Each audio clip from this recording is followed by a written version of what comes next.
Operation Veritable, also known as the Battle of the Reichswald, holds a significant place in the history of World War II.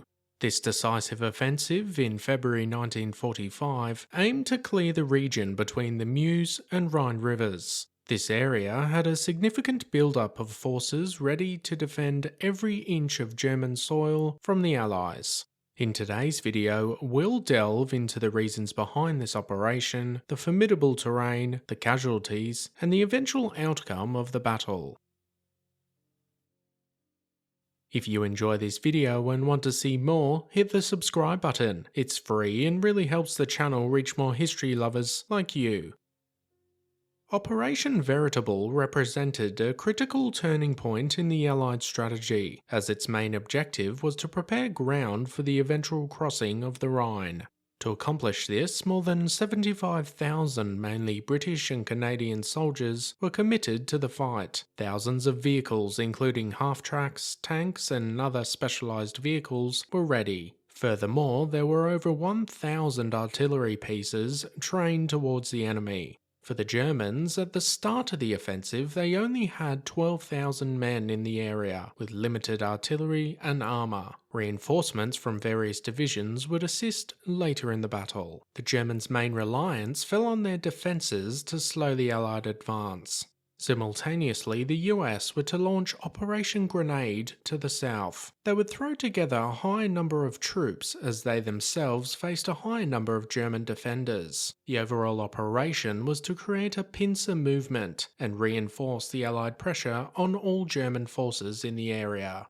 Facing the Allies for Veritable were the three main lines of defence: the forward defence line, the Siegfried line, and the Schlieffen position. Although each of these lines were up to 1.5 kilometres or 1 mile in depth, they contained anti-tank ditches, barbed wire entanglements, and minefields. But they had been hastily erected and lacked the concrete fortifications and emplacements further south. The lines were reinforced with smaller strong positions, as well as each of the main towns having significant defences around them. The idea was to attack between the Rhine and the Meuse to avoid a river crossing, but this posed its own issues. The Germans had blown some of the dikes in the area and subsequently flooded the northern approach. This left only an 8-kilometre or 5-mile wide gap to move between. Only 2 roads moving east were suitable for use. In the centre was the Reichswald forest, a vast and dense wooded area. This presented the Allies as a potential death trap due to its density and the German defensive measures. Trenches, mortar pits, barbed wire and anti-tank ditches crisscrossed the woods. The forest paths with their twists and turns provided ideal ambush opportunities for the German defenders, who had ample time in the lead up to the operation to set their traps. On February 8, 1945, the offensive commenced, with a massive bombardment from artillery fire, aerial bombings, and even tank barrages. The Allies faced determined resistance from the German forces, which initially only included an infantry division and paratroopers. As the battle waged on, additional reinforcements from Panzer and Panzer Grenadier divisions joined the fight. On the same day, Operation Grenade, being the US assault, was due to commence. However, prior to the battle, German forces in the area had opened the dams holding back the Rhine River, and as a result, huge areas were flooded. In some areas, it was simply impossible to pass. This caused the US offensive to be delayed for 2 weeks, leaving the British and Canadians to go it alone.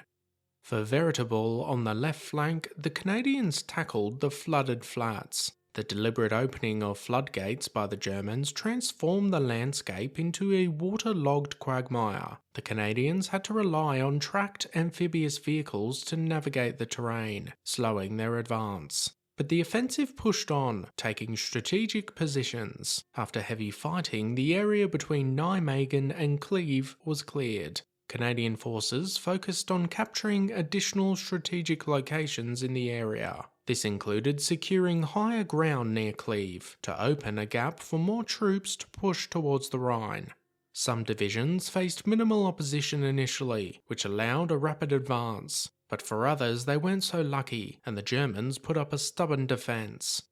As the fighting continued from town to town, German counterattacks became more frequent. Although the Allies were making significant gains, the casualties were beginning to mount. The German counterattacks also pushed into the Reichswald in an attempt to recapture some high ground. But this eventually failed, and the Allied troops broke out and pushed south towards the town of Goch. Intense counterattacks from German forces impeded their advance, but strategic locations were seized. Operation Veritable was supposed to reach the Rhine within 4 days. After 2 weeks of fighting, the British and Canadians were still held up along a line only about halfway there, having taken thousands of casualties along the way. By this time, the flooding in the south had started to recede, and Operation Grenade finally got underway, with US forces pushing northeast towards the Rhine. German forces had withdrawn in this area in an effort to secure the most advantageous positions to defend against the Allies. But for Veritable, the operation had failed to reach its objectives. A new plan was drawn up under Operation Blockbuster, which resulted in a concerted effort to push the Allied tank divisions through a small gap along the northern sector. The vast artillery barrages and aircraft bombardment had turned most of the towns to rubble. This allowed the Germans to dig in and caused the fighting to intensify. The Allies were made to pay for every inch they moved forward.